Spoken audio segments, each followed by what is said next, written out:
Hello everyone, welcome to my YouTube channel CTET coaching centre. आज हम लोग करने वाले हैं क्लास 7 ज्योग्राफी को, जो चैप्टर नंबर 5 है और चैप्टर का नाम है जल। इससे जो है बहुत सारे प्रश्न सीटेट एग्जाम में देखने को मिलते हैं। तो चलिए आज हम लोग इस चैप्टर को शुरू करते हैं।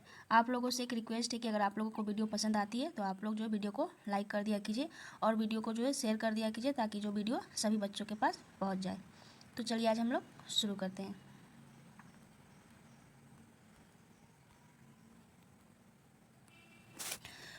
सूर्य के ताप के कारण जल वाष्पित हो जाता है।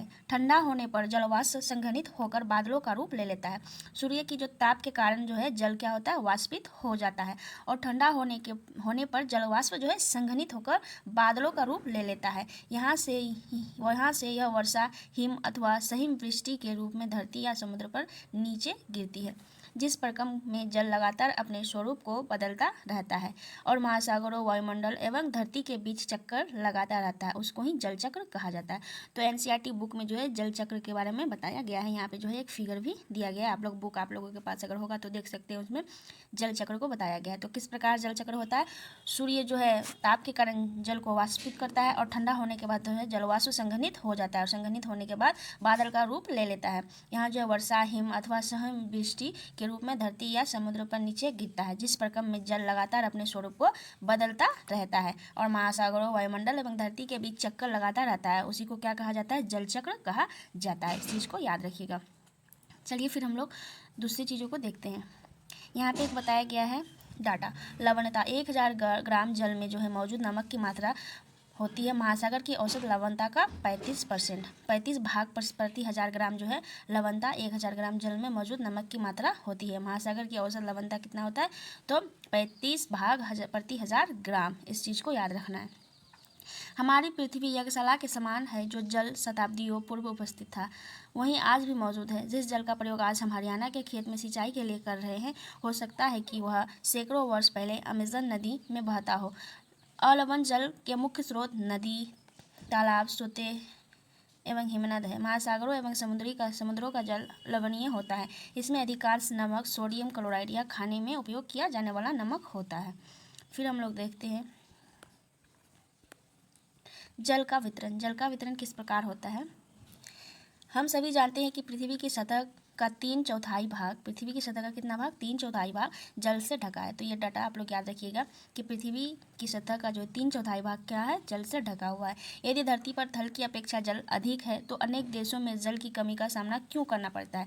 क्या पृथ्वी पर मौजूद संपूर्ण जल हमारे लिए उपलब्ध है? निम्नलिखित तालिका में जल वितरण का प्रतिशत दिया गया है। तो यहाँ पे क्या है? महासागर में कितना परसेंट? तो 97.3%। फिर बर्फ क्षत्र कितना है? तो 02.0%। उसके बाद भूमिगत जल कितना है? 00.68। तो इस डाटा को आप लोग देख लीजिएगा, उतना इम्पोर्टेंट नहीं है पर देख लीजिएगा। उसके बाद हम लोग देखते हैं जीवन के लिए जल अत्यधिक आवश्यक है। प्यासे होने पर केवल जल ही हमारी प्यास बुझा सकती है। ऐसे में आपको क्या ऐसा नहीं लगता है कि लापरवाही से जल का उपयोग करने पर हम बहुमूल्य संसाधन को जो है बर्बाद करते जा रहे हैं? उसके बाद जो है महासागरीय परिसंचरण। महासागरीय परिसंचरण किस प्रकार होता है? समुद्री तट पर नंगे पैर चलने से कुछ जादुई सी अनुभूति होती है। पुलिन पर नम बालू, ठंडी पवन, समुद्री पक्षी, वायु में लवणीय गंध एवं लहरों का संगीत सब कुछ सम्मोहित करने वाला प्रतीत होता है। ताल एवं झील के शांत जल के विपरीत महासागरीय जल हमेशा क्या होता है? गतिमान होता है। यह कभी शांत नहीं रहता है। महासागरों की गतियों को इस प्रकार वर्गीकृत कर सकते हैं जैसे तरंगे, ज्वार भाटा एवं धाराएं। उसके बाद यहाँ पे जो है इंपॉर्टेंट बात बताई गई है। क्या आप जानते वाला जो सेक्शन होता है, इससे जो सीटेट बार बार प्रश्न पूछ देती है, तो आप लोग इसको ध्यान से पढ़िएगा। इजराइल के मृत सागर में 340 ग्राम प्रति लीटर लवणता होती है। तैराक इसमें पलवन कर सकते हैं क्योंकि नमक की अधिकता इसे सघन बना देती है। तो इजराइल में एक मृत सागर है जहाँ पे जो है 340 ग्राम प्रति लीटर लवणता होती है। तैराक इसमें जो है पलवन कर सकते हैं क्योंकि नमक की अधिकता इसमें सघन बना देती है। इस चीज़ को याद रखना है। फिर यहाँ पे एक इंपॉर्टेंट बात बताई गई है कि 22 मार्च को विश्व जल दिवस के रूप में मनाया जाता है, जब जल संरक्षण की विभिन्न विधियों को प्रबलित किया जाता है। तो याद रखना है इस डेट को कि 22 मार्च को विश्व जल दिवस मनाया जाता है। तो इसमें से जो है 10 क्वेश्चन मिल गए होंगे आपको कि एग्जाम में पूछा भी गया है और आगे जो है पूछने की संभावना भी है। तो इस चीज़ को याद रखना है। 22 मार्च को जो है विश्व जल दिवस मनाया जाता है। विश्व जल दिवस कब मनाया जाता है? 22 मार्च को। बार बार बात को बोलती हूँ तो आप लोग जो है वीडियो में ही देखते टाइम ही आप लोगों को चीज़ें याद हो जाएगी। उसके बाद हम लोग देखते हैं महासागरीय धाराएं। महासागरीय धाराएं क्या है? निश्चित दिशा में महासागरीय सतह पर नियमित रूप से बहने वाली जल की धाराएं होती है। महासागरीय धाराएं गर्म या ठंडी हो सकती है। सामान्यतः गर्म महासागरीय धाराएं भूमध्य रेखा के निकट उत्पन्न होती है एवं ध्रुवों की ओर प्रभावित होती है। ठंडी धाराएं ध्रुवों या उच्च अक्षांशों से उष्णकटिबंधीय या निम्न अक्षांशों की ओर प्रभावित होती है। लेब्राडोर महासागरीय धाराएं शीत जल धाराएं। देखिए कैसे प्रश्न मिलता है। यहाँ पे क्या बताएगा लेब्राडोर के बारे में, आप लोग तो पढ़ लेते हैं, ध्यान कहीं और रहता है, पर देखिए यहाँ पे क्या बताया गया है। इस तरह के प्रश्न जो आप लोगों को प्रीवियस ईयर में देखने को मिलेगा। यहाँ पे लेब्राडोर के बारे में लिखा गया है कि लेब्राडोर जो है एक महासागरीय धारा है और ये जो है किस प्रकार की जल धारा है, तो शीत जल धारा है। प्रश्न इस प्रकार पूछ लिया जाएगा कि लेब्राडोर जो महासागरीय धारा है किस प्रकार की जल धारा है, तो वहाँ पे क्या ऑप्शन में दिया रहेगा? शीत जल धारा है, तो इसको टिक करना है आप लोगों को। लेब्राडोर क्या है? तो शीत जल धारा है।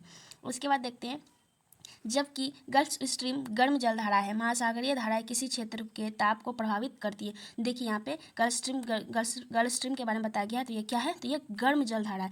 गल्फ स्ट्रीम जो है गर्म जलधारा है, इसको याद रखना। गल्फ स्ट्रीम क्या है? तो गर्म जलधारा है।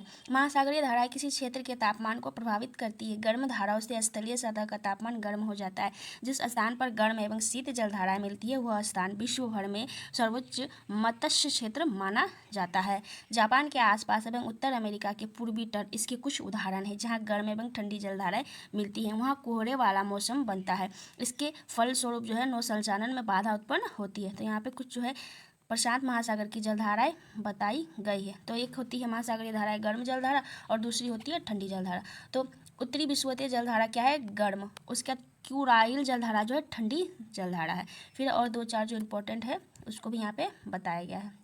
तो इधर जो आप लोगों का लेफ्ट में दिया गया है ये क्या है? ये गर्म जलधारा है, और जो राइट में दिया गया है वो क्या है? ठंडी जलधारा है। जैसा कि यहाँ पे डाटा बताया गया है कि लेफ्ट में जो गर्म जलधारा है और राइट में जो है वो ठंडी जलधारा है। तो चलिए हम कुछ और जो जलधाराओं को देख लेते हैं। तो क्यूरोसियो जलधारा क्या है? गर्म जलधारा है। और कैलिफोर्निया जलधारा ठंडी जलधारा है। अलास्का की जलधारा गर्म जलधारा है। हम्बोल्ट या पेरू जो जलधारा है वो क्या है? ठंडी। सुसीमा जलधारा जो है वो है गर्म जलधारा। अटलांटिक प्रवाह जो है ठंडी। प्रतिविश्वतीय जलधारा गर्म है। उसके बाद यहाँ पे बताया गया अखोटक्स धारा ये क्या है? ठंडी जलधारा है। इस चीज़ को याद रखना है। उसके बाद जो यहाँ पे अटलांटिक महासागर की जलधाराओं के बारे में बताया गया है। गर्म जलधारा इधर है, इधर क्या है? ठंडी जलधारा है। तो हम लोग देखते हैं उत्तरी विषुवतीय जलधारा क्या है? तो गर्म। और लेब्राडोर की जलधारा क्या है? तो ठंडा। तो इसके बारे में हम लोग जो ऊपर भी पढ़े, लेब्राडोर की जलधारा क्या है? ठंडी जलधारा है। और उत्तरी विषुवतीय जलधारा जो है गर्म जलधारा है। उसके बाद जो फ्लोरिडा की जलधारा गर्म। पूर्वी ग्रीनलैंड की जलधारा जो है ठंडी। दक्षिणी विषुवतीय जलधारा गर्म। उसके बाद कनारी धारा जो है वो है ठंडी जलधारा। फिर यहाँ पे और बताया गया गल्फ स्ट्रीम जलधारा के बारे में जो गर्म है। उसके बाद बताया गया है बेंगुलिया धारा जो क्या ठंडी जलधारा है। नॉर्वे जलधारा है जो गर्म है। अटलांटिक प्रवाह के बारे में बताया गया है जो ये क्या है? ठंडी जलधारा है। उसके बाद यहाँ पे बताया गया है इरमिंगर जलधारा जो गर्म जलधारा है। ब्राज़ील की जलधारा भी गर्म जलधारा है। उसके बाद एंटीलीज जलधारा जो है वो भी गर्म जलधारा है। उसके बाद यहाँ पे फॉकलैंड की धारा बताया गया है, तो ये क्या है? ठंडी जलधारा है। उसके बाद हिंद महासागर की जलधाराओं के बारे में बताया गया है। इस वीडियो को जो है आप लोग 2 बार देख लीजिएगा तो चीज़ें जो है याद हो जाएगी। थोड़ा डिफिकल्ट चैप्टर है, ज्योग्राफी है, तो इसमें डाटाबेस और जो है याद करने वाला फैक्ट दिया हुआ रहता है, तो आप लोग जो है इसको याद करने का प्रयास कीजिएगा। गर्म है, उसका ठंडी है। हिंद महासागर की जलधारा है। दक्षिणी विषुवतरेखीय जलधारा जो है गर्म जलधारा है। मोजाम्बिक जलधारा भी गर्म जलधारा है। और जो यहाँ पे है अगुलहास जलधारा वो भी क्या है? गर्म जलधारा है। उसके ठंडी जलधारा को देख लेते हैं। पश्चिमी ऑस्ट्रेलियाई धारा, शीतकालीन मानसून प्रवाह और सोमाली धारा क्या है? एक ठंडी जलधारा है। तो ये सारे प्रश्न आप लोगों को जो है प्रीवियस ईयर पेपर में देखने को मिला होगा कि सोमाली जलधारा किस प्रकार की जलधारा है, तो ठंडी जलधारा है। और ये जो हिंद महासागर की जलधारा है। उसके बाद हम लोग देख लेते हैं ग्रीष्मकालीन मानसून प्रवाह जो है गर्म है। और दक्षिणी हिंदू धारा जो है, दक्षिणी हिंद धारा जो है, हिंदू धारा जो भी बोल सकते हैं, ये क्या है? ठंडी जलधारा है। उसके बाद हम लोग देखते हैं यहाँ पे कुछ जो प्रश्न को करवाया गया है जो मैं अगले वीडियो में आप लोगों को करवाने का प्रयास करूँगी। यहाँ पे बताया गया है भूस्खलन के कारण महासागरीय जल अत्यधिक विस्थापित होता है। इसके परिणाम स्वरूप 15 मीटर तक की ऊंचाई वाली विशाल ज्वारीय तरंग उठ सकती है जिसे सुनामी कहते हैं। अब तक का सबसे विशाल सुनामी 150 मीटर मापा गया है। यह तरंगें 700 किलोमीटर प्रति घंटे से अधिक की गति से चलती है। 2004 की सुनामी से भारत के तटीय क्षेत्रों में अत्यधिक विनाश हुआ है। सुनामी के बाद अंडमान और निकोबार द्वीप समूह में इंदिरा पॉइंट जो है डूब गया था। इस चीज़ को याद रखना है कि सुनामी के बाद अंडमान और निकोबार का जो इंदिरा पॉइंट है वो जो है डूब गया था। उसके बाद हम लोग देखते हैं ज्वार भाटा। ज्वार भाटा के बारे में भी बताया गया है इस चैप्टर में। आप लोग एनसीईआरटी बुक अगर पढ़े होंगे तो आप लोगों को मिला होगा। 2 मई दिन में 2 बार नियम से महासागरीय जल का उठना एवं गिरना ज्वार भाटा कहलाता है। तो ज्वार भाटा क्या है कि दिन में जो 2 बार नियम से महासागरीय जल का उठना एवं गिरना क्या है, ज्वार भाटा कहलाता है। जब सर्वाधिक ऊंचाई तक उठकर जल तट के बड़े हिस्से को डुबो देता है तब उसे क्या कहते हैं, ज्वार कहते हैं। जब जल अपने निम्नतर स्तर तक आ जाता है एवं तट से पीछे चला जाता है तो उसे भाटा कहते हैं। तो उसे क्या कहते हैं, भाटा कहते हैं। सूर्य एवं चंद्रमा के शक्तिशाली गुरुत्वाकर्षण बल के कारण जो है पृथ्वी की सतह पर ज्वार भाटे आते हैं। तो ज्वार भाटा जो पृथ्वी पर किस कारण आता है, तो सूर्य एवं चंद्रमा के शक्तिशाली गुरुत्वाकर्षण बल के कारण ही जो पृथ्वी में ज्वार भाटा आता है। फिर हम लोग देखते हैं, जब पृथ्वी का जल चंद्रमा के निकट होता है उस समय चंद्रमा के गुरुत्वाकर्षण बल से जल अभिकर्षित होता है, जिसके कारण उच्च ज्वार आते हैं। पूर्णिमा एवं अमावस्या के दिनों में सूर्य, चंद्रमा एवं पृथ्वी तीनों सीध में होते हैं। तो पूर्णिमा एवं अमावस्या के दिन में क्या होता है, सूर्य, उसके चंद्रमा एवं पृथ्वी जो तीनों एक सीध में होते हैं। तीनों क्या है, एक सीध में ही होते हैं और इस समय सबसे ऊंचे ज्वार उठते हैं। इस ज्वार को बृहद ज्वार कहते हैं। लेकिन जब चांद अपने प्रथम एवं अंतिम चतुर्थाय में होता है तो चांद एवं सूर्य का गुरुत्वाकर्षण बल विपरीत दिशाओं से महासागरीय जल पर पड़ता है। परिणाम स्वरूप निम्न ज्वार भाटा आता है। ऐसे ज्वार को क्या कहते हैं, तो लघु ज्वार भाटा कहते हैं। उच्च ज्वार नौ संचालन में सहायक होता है। यह जल स्तर को तट की ऊंचाई तक पहुंचाते हैं। यह जहाज को बंदरगाह तक पहुंचाने में सहायक होता है। उच्च ज्वार मछली पकड़ने में भी मदद करता है। उच्च ज्वार के दौरान जो है अनेक मछलियां तट के निकट आ जाती है। इसके फलस्वरूप मछुआरे बिना कठिनाई के मछली पकड़ पाते हैं।